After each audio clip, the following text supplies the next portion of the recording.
Je m'appelle Jérôme Ossard, donc je suis responsable vignoble des vignerons de Tutiac. Donc moi je suis là depuis 1997. Les vignerons de Tutiac, c'est une structure coopérative sur les côtes de Blaye qui a été créée en 1974.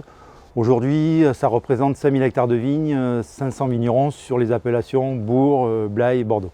Nous sommes adhérents au collectif Nouveau Champ depuis 2018. Donc c'est une démarche évidente pour les vignerons de Tutiac. Ça fait plusieurs années que nous sommes engagés dans la biodiversité et la protection de l'environnement.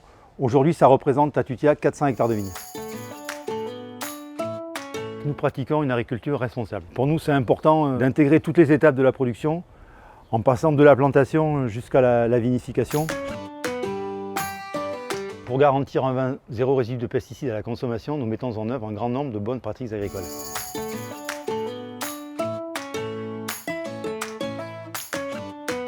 Pour protéger la vigne, nous utilisons des produits de biocontrôle. C'est un produit qui est naturel, donc ça peut être des micro-organismes, des macro-organismes par exemple. En tout cas, ce sont des produits naturels. Aujourd'hui, on travaille depuis plusieurs années sur une algue qui a été développée par une start-up à Bordeaux qui s'appelle Immunrise.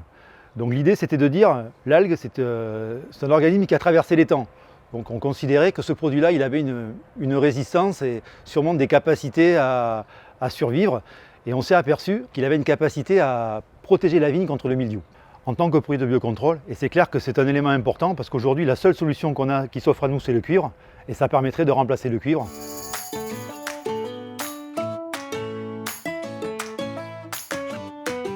Pour s'attaquer au ver de la grappe, qui est un ravageur dangereux de la vigne, nous utilisons une solution de biocontrôle qui s'appelle la confusion sexuelle. L'idée est simple, on dispose sur une parcelle de vigne un certain nombre de diffuseurs à l'hectare. L'idée c'est de saturer l'espace ou l'air en hormones femelles. Simplement ça rend fou les mâles, donc il n'y a pas de fécondation, donc effectivement pas de dégâts sur la vigne.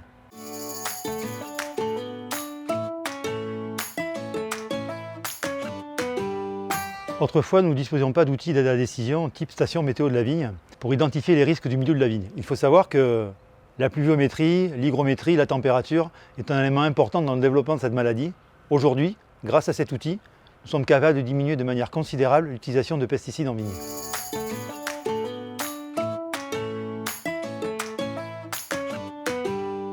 Il existe des pesticides que l'on qualifie de CMR, cancérigènes, mutagènes, reprotoxiques.